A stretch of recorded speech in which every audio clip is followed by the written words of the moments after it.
I'm going to introduce Dave. Dave Schroeder is our main event tonight. Dave is the executive director of the Kenton County Public Library, and he lives here in Ludlow. He grew up in Ludlow, still lives here. And a couple comments about Dave is that he works at the library now as the executive director, but I saw in his bio that he started out as a shelver. So started off at the foundation and worked up. So Dave began his career at Kenton County Public Library in '86 as a shelver. In '87, he began working in the local history department, indexing historic newspapers. He held the position as archivist for Thomas More College in the Diocese of Covington from 1996 to 2000. And Dave returned to the Kenton County Public Library in 2000 as the Kentucky History Librarian. He serves as president of the board of the Friends of the Kentucky Public Archives and was appointed a member of the Kentucky Archives and Records Commission by Governor Ernie Fletcher in 2007. And he's also a member of the Telecommunications Board of Northern Kentucky. What is not on his bio yet is that he's also the vice president of the Ludlow Heritage Museum. That museum is right down the road here, and it is a great museum of Ludlow artifacts and genealogy. If you haven't seen it, I'll recommend that you go see it. It's a great treasure again that we have in Ludlow, and we try to support that museum as often as we can at any events we are to promote it. Dave's vice president and should take it onto bigger and better things. So with that, introduce Dave, one of our best ambassadors of Ludlow.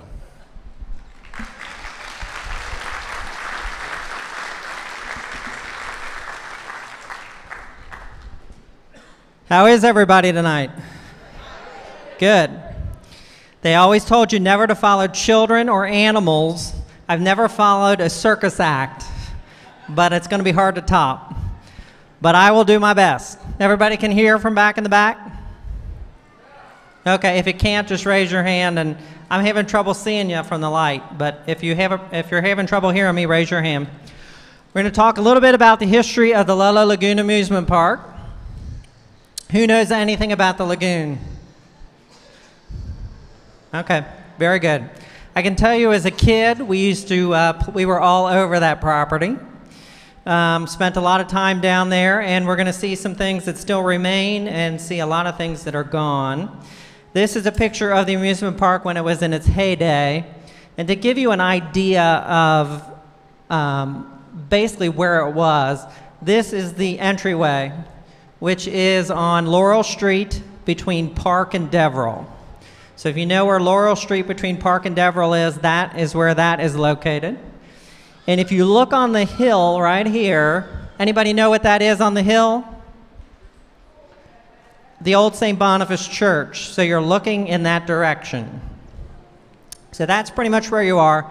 If you were looking about right here, beyond this photograph would be the trestle that goes over Sleepy Hollow Road. So that's approximately where it is. When they show you the map, which is really cool, by the way, I can't wait to see it myself. I've seen parts of it. It's really interesting. Why an amusement park in Ludlow? What street are we looking at right now? This is 1894. What street? Elm. And what's running down the middle of it? Streetcar tracks.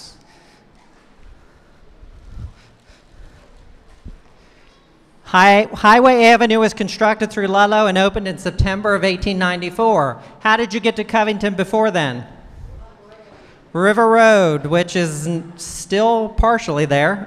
It doesn't connect through anymore, but that's the way you used to get to Covington. In 1894, they built the highway.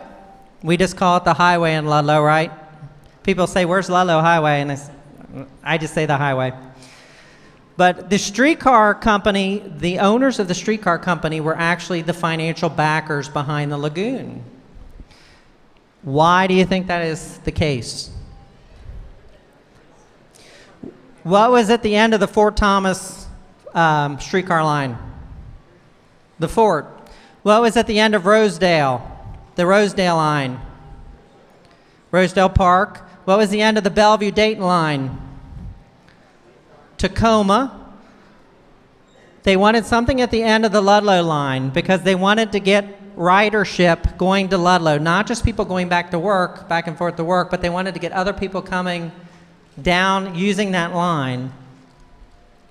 And so you see the streetcar line was put through by the owners of the streetcar company as a way to make money. And so the earliest owners of the amusement park were also involved with that streetcar company.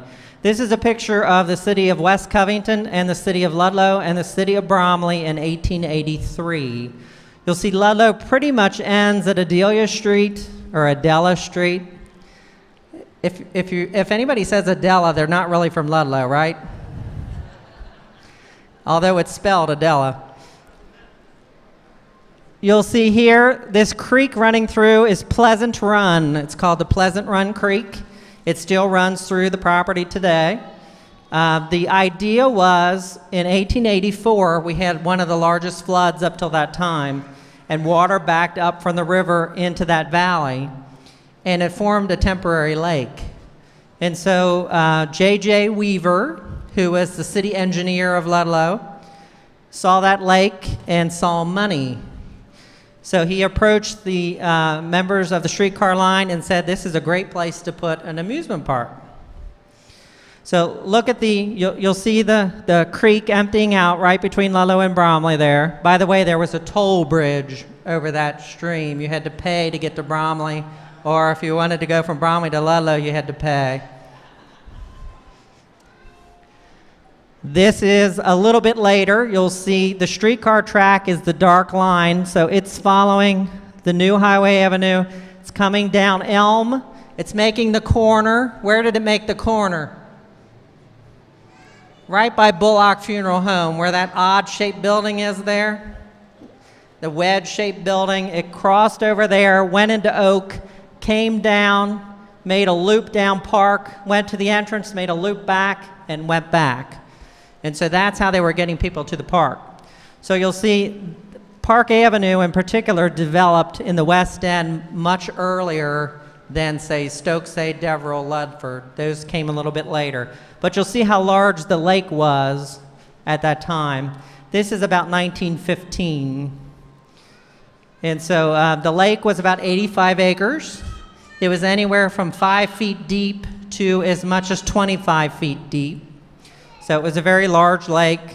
Many of the accounts say that there were 5 islands on the lake. I've never seen a map that shows any islands, so I'm not sure if there ever were islands. There is a photograph of at least one of those islands, so I'm assuming there was at least one. Could have been 2. There was also a Ferris wheel believed to be on one of those. The lagoon really got a lot of its enthusiasm from the Columbian Exposition, which was basically the World's Fair of 1893. And we know that J.J. Weaver, the founder and the first general manager of the lagoon, went to the Columbian Exposition. It was to celebrate the 400th anniversary of Columbus arriving in the New World, and it was celebrated a year late, so it was in 1893. But it was called the Great White City. Has anybody heard of the Great White City? Has anybody read Devil in the White City? Really interesting book. It talks about how the fair was started and how that city was developed on Lake Michigan in Chicago. And it also talks about a series of murders that were going on at the same time, so it goes back and forth. It's a really good book. I highly recommend it. But a number of the investors we know went to the fair. It was basically built all with classical buildings, and it was all white. Every building on the complex had to be white. And the architects were major architects from around the United States that were brought to Chicago to build the Great White City. One of the things that they came up with to make money was the Midway. It was kind of a new development, and it was an area put aside from the exhibit halls, and it was where you would find the ring toss, where you would find the oddity hall, where you would find all of those kind of things we associate with fairs. This was something new at the World's Fairs that had been going on for a number of years, and we're going to see that develop at the Ludlow Lagoon. So at the lagoon, it had traditional boating, it had the midway, it had rides. We're going to talk about all those things.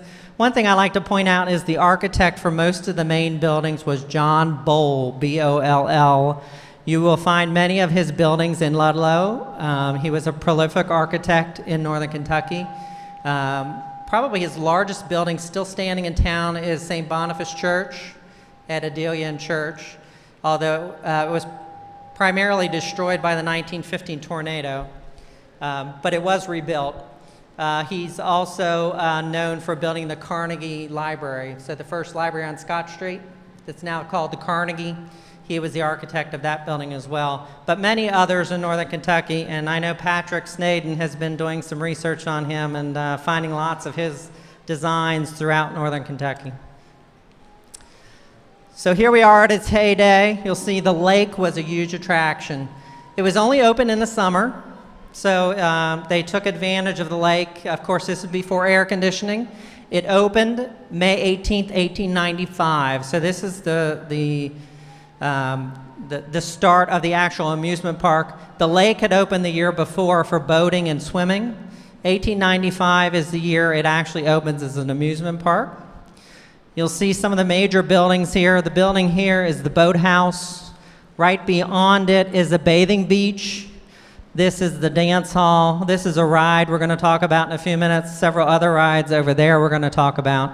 You'll see one of the steam launches on the lake. There were numerous boats, some steam-powered, some canoes, a number of different kinds of boats on the lake throughout its history, and there were several drownings as well. One thing we don't usually hear about at the lagoon, there were at least 15 deaths at the lagoon when it was open from 1895 through 1918.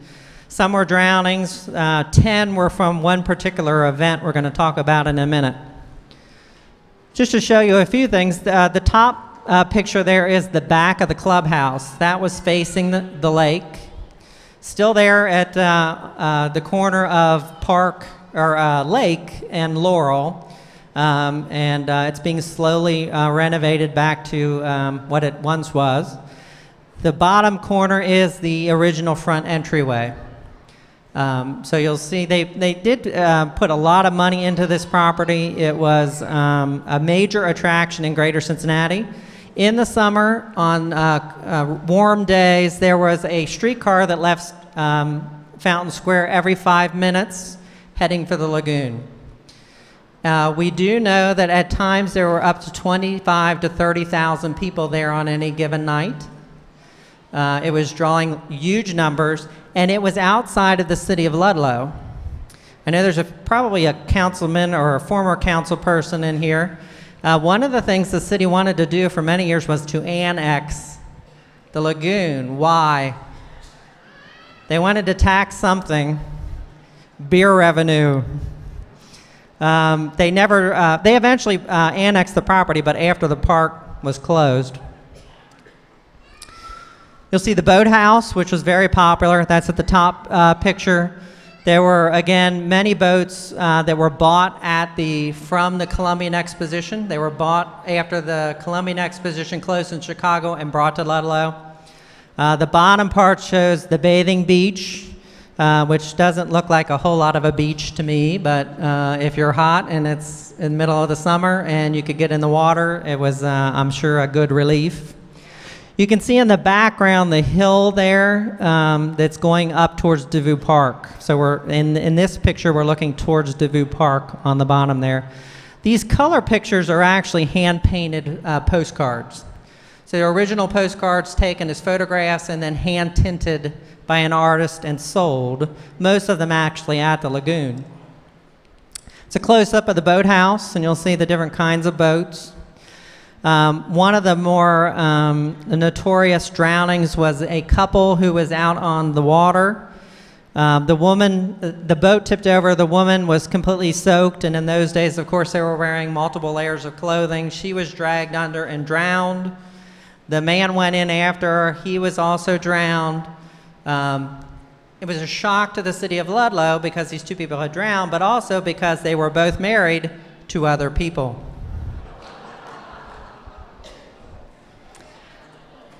I don't know if the widow and the widower ever got together, but I'm sure if they did, they had some stories to tell. This is another one of those electric launches, which were very large. Again, the lake was a huge attraction at the lagoon. We tend to focus on the rides, but the lake was something that really drew people, again, because of the weather and because of the lack of air conditioning. The lake was very popular. You'll see in the back there the old trestle. That was the original trestle. It's since been replaced. That was a single-track trestle that now has been replaced by a double-track trestle. You'll see the scenic railway, which we'll talk about in a minute, running. That's the undulating track here. We'll talk about that in a second. Here's a couple of other interesting things going on at the lagoon. The top picture is a gold mine. They were kind of trying to recreate the gold rush, and they built a miniature gold mine in the side of the hill, and you could actually go into the side of the hill on a cart, on a rail cart, and go into what would be considered a gold mine. It was kind of a curiosity ride. And in Victorian days, you could sit with a person of the opposite sex in the same car in the dark, so it had that appeal as well. The bottom is there was a pony track at the, what would be right now, about where Deverell Street meets Lake, where Lake turns into Deverell. At the bottom of the hill there was a pony track, but you'll see not only are there ponies, there's miniature ponies. Can everybody see that? It's a goat. So it's a goat pulling a cart. So there are all kinds of activities going on, and you'll see people are fairly well dressed at this time when you think about it. We got long sleeve shirts on, the boys wearing a coat, the guys wearing a vest. Of course, everybody's got their hats on. This is the merry-go-round, which was one of the first in our area, and it was one of the first to be powered by electricity. The sign actually says electric merry-go-round right over the door. It's a little hard to see probably from where you are. The original lighting in the park was gas, but was turned into electricity. The park owners were very progressive for the time period, and we'll see lots of things happening at the park that they kind of took advantage of the latest technology. For instance, we're standing in a theater. This was not the first theater in Ludlow by any means. There was one right across the street that predated this one. The first actual moving picture theater show in Ludlow was at the Lagoon, and there was a large theater at the Lagoon for vaudeville, but also for moving pictures. This is the inside of the merry-go-round. I've tried to do some research on what happened to it. I don't know. If anybody has any information on what happened to the merry-go-round, I'd love to know. Somebody in the back?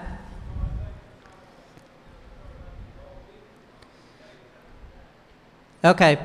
I do know that many of the first original rides were purchased from Chester Park, which was actually in what today would be the Peaselburg neighborhood of Covington. There's a little park there called Chester Park. It shut down. The Lagoon bought those and brought them to Ludlow, and that became the nucleus of the first rides. This is a miniature railroad that ran around the lake. This woman here had to have been one of the owner's wives or daughters or something, because she is in about a half a dozen pictures I've seen of the Lagoon. Somehow she's related to somebody. But you can see behind it, you can see the scenic railroad, and if you look close, you can see the cars with the people sitting on it. We would call that a roller coaster today. It was built in 1895, so it was built when the park opened as an amusement park. It was the main attraction. There was a gentleman named Lamar Thompson that kind of invented the idea of a roller coaster in the early 1890s. He originally developed a switchback railroad where you were taken by gravity down one side, you got to the end, you got off the car and got on another car, and it brought you back. He developed what was called the Scenic Railway at Coney Island in New York. This was probably the second or third scenic railway built in the country at the Lagoon. So again, very progressive. They were spending a lot of money to really build the park. The innovation here was you would start high, so you would start at a tower at this end, Gravity would take you down. See the building at the end? It's actually over the lake. So you're going over the lake. The building at the end is built on piers above the lake. You went into that tower, you went around in a circle, in a corkscrew, shot out the other side by gravity, and were pushed back in the other direction. So it was all gravity fed originally, and then it became steam powered. So when it became steam powered, it became even more popular. But it was a very short ride when you look at it, but it was extremely popular. Remember, this is before cars. This kind of ride would have been extremely unusual in this part of the country. And it drew thousands of people every day to the lagoon just to ride this ride.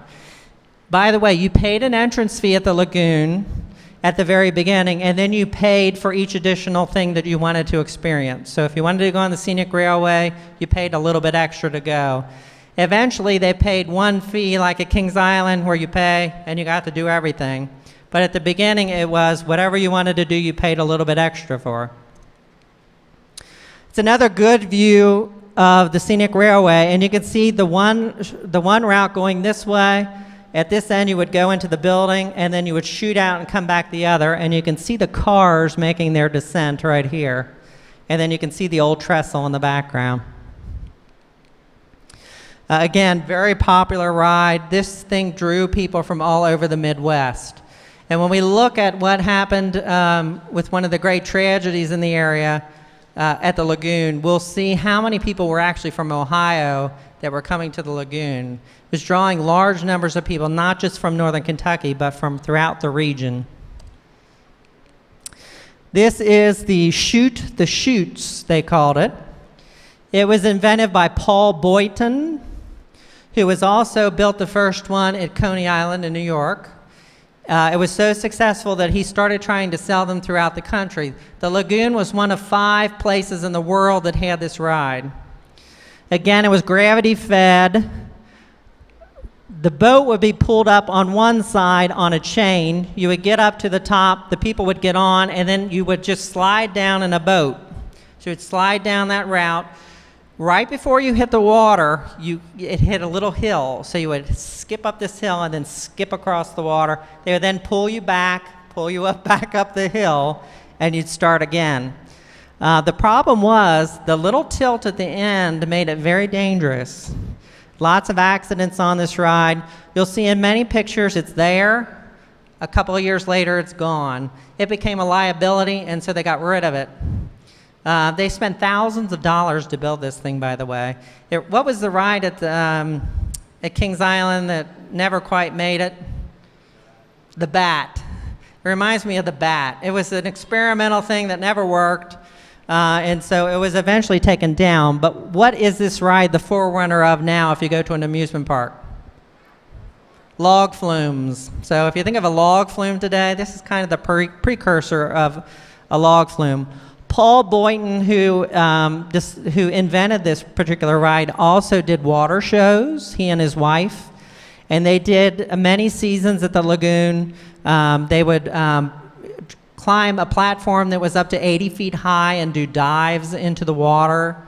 One of his troupe actually did one of those dives in the late 1890s, hit the water at a weird angle and drowned. His wife was at the bottom kind of playing the part. They always played the part where he would hit the water, he would act like he had drowned, and then he would pop back up and everything would be fine. Well, he didn't pop back up. And the newspaper articles kept saying they put him over the barrel. And so I'm thinking, what are they talking about? They put him over the barrel. Well, in those days, they would actually, if there was a barrel around, they'd put the barrel on its side. If you had drowned, they would roll you on the barrel trying to get the water out of your lungs.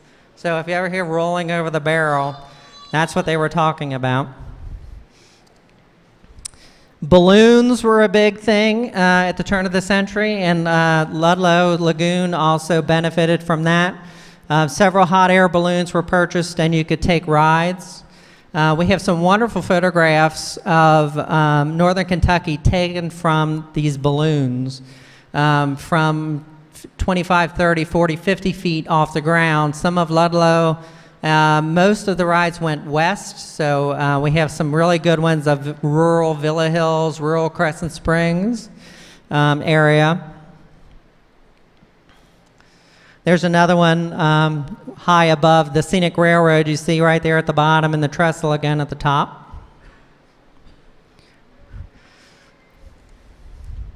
The Midway. We're not at Circus Mojo for nothing.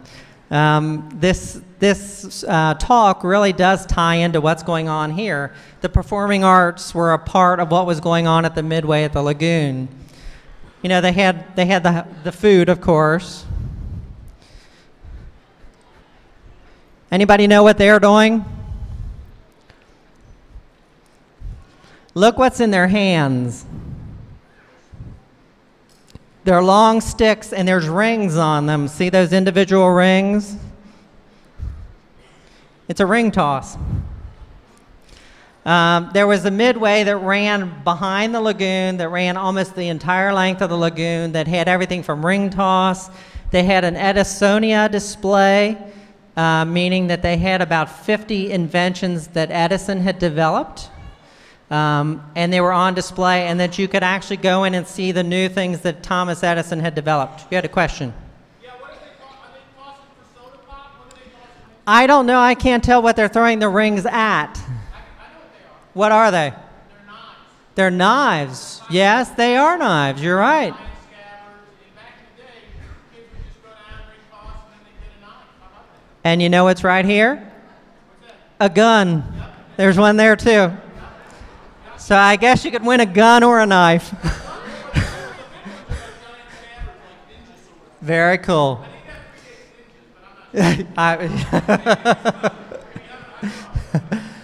But this all developed out of what was going on at the World Columbian Exposition. It's kind of started there, and the Lagoon saw the huge amounts of money that was being made there, and so they decided to do the same thing here. Another thing they did, they started what was called Fair Japan. When Russia went to war with Japan, everything Japanese became really popular in the United States. And so they built this tea house.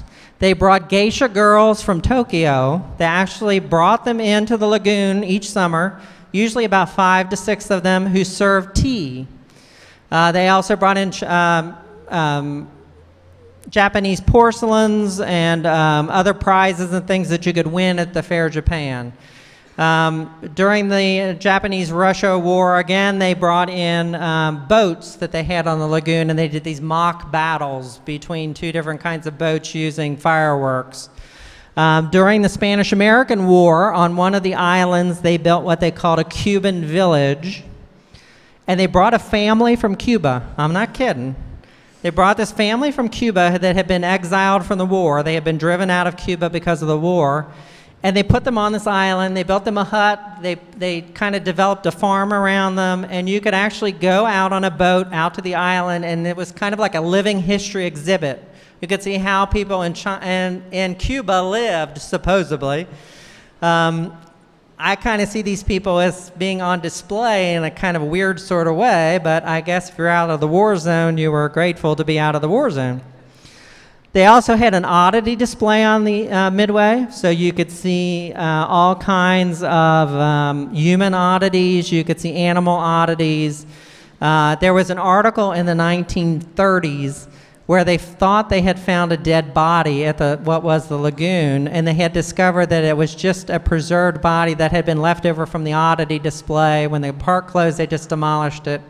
So they kept finding these things over the years that had been part of the lagoon. This was a ride developed in 1909. It was called the Automobile Aerial Road, and you'll see this on the map when Andy shows you the map. It was another big draw. It had 6 Buick, full-size Buick cars, so you'll see the Buick there on the road. It was on a track, and it went in a big Circle 8 that took over a good part of the park. And it's based on the rides that you see today. When you look at it, what's down the middle of the track? There's a metal rod. If you've ever gone to Kings Island and done the old, what do they call it, the Model A ride, where when you're driving you can't go off because there's that metal bar in the middle. Same technology in 1909. Full-size cars, however. The idea was you were riding through the treetops. So when you get down further, this thing went way up in the air. You were actually in the treetops when we were riding in these cars. And it was interesting in that many of the photographs show women driving and men sitting in the passenger seat. Because for women, it was a chance for them to actually drive a car where they wouldn't have typically gotten the chance out on the open road. Here's another view. The building behind right here is part of that Japanese fair when you'll see it on the map. It was a very popular part of the park as well. There's one of those women. She's getting her independence. She's the woman, by the way, that shows up in about a half a dozen postcards. I don't know if she's J.J. Weaver's wife or who she is. J.J. Weaver was the manager for much of the time that the park was open. He developed much of the park property after the park closed. He was also the founder of one of Ludlow's oldest businesses, still in existence today. What business did J.J. Weaver start? Ideal Supply. Here's a picture from the air. So you'll see the scenic railway in the front. This is the dance hall. The dance hall could hold up to 1,000 dancers at one time on several different levels. This is the original theater building. You'll see in the background Deverell and Park Avenue, houses on Deverell and Park. Everything else west of that is still undeveloped land, all owned by the Lagoon Company and would later be developed by them. I live, by the way, when I get my tax bill, I live in the Ludlow Lagoon Land Edition. Another nice postcard view. You'll see that the Shoot the Chutes is still there in this particular view.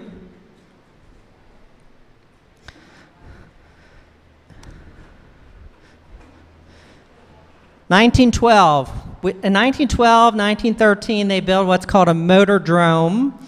It is an oval track, quarter mile. It's built at a 60-degree angle, and it's wood. So it's all built out of wood. Above the track are wooden stands for people to sit. It officially opened. It could seat 8,000, so it was a large oval, and you'll see it on the map when Andy shows it to you in a minute. Officially opened on July 21, 1913, and races were held 3 times per week, and admission was 50 cents. 1912, 50 cents was significant money. This was not a cheap event to go to. Here's a view of the track. If you look really closely, between the track and the stands, there is a wire mesh that ran all the way around, and what that was supposed to do was to keep any motorcycles that went off the track from going into the stands. Also along the edge are lights. See the lights? They did some of these races in the dark. Those lights were gas. They never changed them over to electric, which would be a big problem, as we'll see in a moment. July 1913, the same month it opens, there is a major accident. Odin Johnson from Salt Lake City, who was staying with a family on Park Avenue. His car, they believe one of his tires blew. He hit the wire mesh, and the wire mesh held. So that safety device worked. Unfortunately, though, the motorcycle knocked over one of the gas lamps and threw flaming oil into the crowd. There were several thousand people in the grandstand that evening.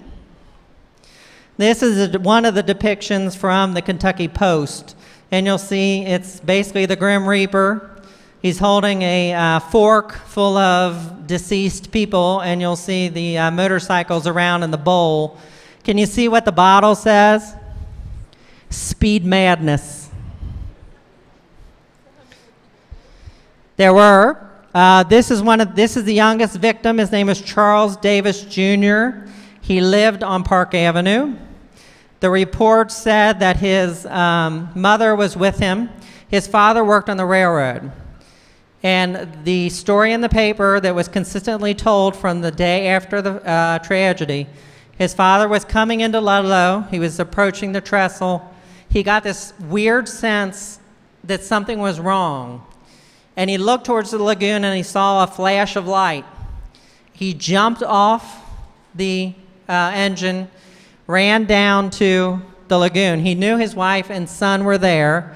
Odin Johnson, the driver of the motorcycle, was staying with the family. How coincidental was that? He gets down to the track. His son is one of the first ones taken away. This little boy, unfortunately, was right in the line of fire and was burnt from head to toe. His mother did survive, but he died. There are stories of people basically being human torches, is what they call them in the paper. This is Charles Davis Jr.'s death certificate. You'll see his father's name was Charles Davis. His mother was Edna Hume. They were both from Covington. Charles was born in West Covington, and can you see what his occupation was? Schoolboy. His cause of death was motorcycle accident, extensive burns, gasoline explosion. He's buried in Highland Cemetery. He was buried there on August 1st.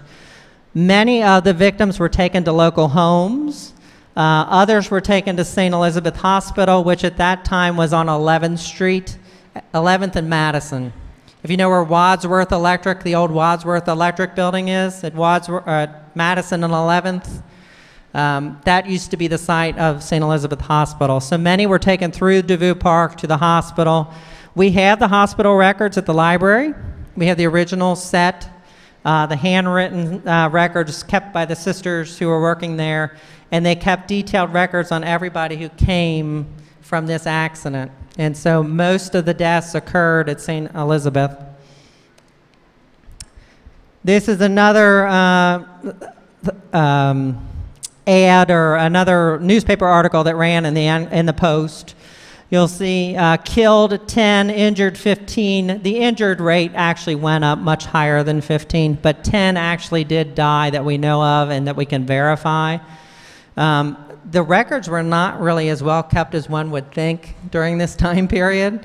I have searched and found 10 confirmed dead. Actually, the Motordrome was repaired and opened within 3 weeks, and they continued to race. Nobody would sit anywhere near the track, and eventually we'll see what happens to the track. This is a list of the deceased. There's a mother, a daughter, a husband and wife. Charles Davis, who is the youngest, he's the second one there. He's listed as 5. But it gives you information, and you probably can't see it from where you're sitting, but it tells you what they did, where they came from. Lima, Ohio, Carlisle, Kentucky, New York City, Covington, Cincinnati, Covington, Utah. So people were from all over the country were at the lagoon. And this, again, was a huge draw. They were having these kind of accidents throughout the country. And eventually the sport went out of business. 1913 also was the year of a flood, and there was great damage done to the park during the flood, but it did reopen in 1914. 1915 was the tornado year that swept through northern Kentucky. This is what was left of the Motordrome in 1915. It was not rebuilt. Much of the park was damaged by the 1915 tornado. The ads in the paper were the roof's off at the lagoon, but we're still open. And so they kept going. Here's some more storm damage. That's the dance pavilion behind us, which was eventually repaired. The scenic railroad was also extensively damaged. All of this was rebuilt. This is again what was left of part of that Motordrome. It's interesting to think this tornado actually came from Indiana, came into northern Kentucky, hit Bromley, the lagoon, destroyed St. Boniface Church, went through Covington, Newport, Bellevue, Dayton, and into Ohio, and took out I don't know how many steeples. If you look at church histories in northern Kentucky along the river, almost every church in that area lost their steeple in 1915. By the way, Farrell's Pharmacy up here at the corner was built as the Masonic temple. If you look, it has this little stunted little steeple on it. It originally had a nice spire on it, which was destroyed by the 1915 tornado. The big thing happened, though, in 1917. What happened in American history in 1917? We went to war with Germany. In 1918, they decided to declare prohibition to save grain for the war effort. And so they quit producing beer. They said it was only going to be temporary, and actually it was, because prohibition, as we know it, didn't start till 1920. So for 1 year, they stopped the production of beer. What that meant for the lagoon was no profits. Once there was no beer, there was no profits. So much money had been spent rebuilding the park from the flood, from the tornado, and the motordrome accident, that in 1918 was basically the last year of operation. And beer did it in. What's left of the park was developed into a subdivision called the Lagoon Land Subdivision and the Lagoon Land Addition, which Andy will talk about in a minute. The streets that we're talking about, Park, Lake, Lagoon, also Stokesay, Deverell, and Ludford were part of that development. By the way, we're naming streets.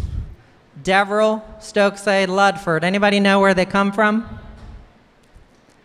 Ludlow, England, which is the family homestead of the Ludlow family. There was a Ludford Bridge. I forget what Deverell is. The castle in the area of Stokesay. So all three of those names come from the area around the original Ludlow family estate in England.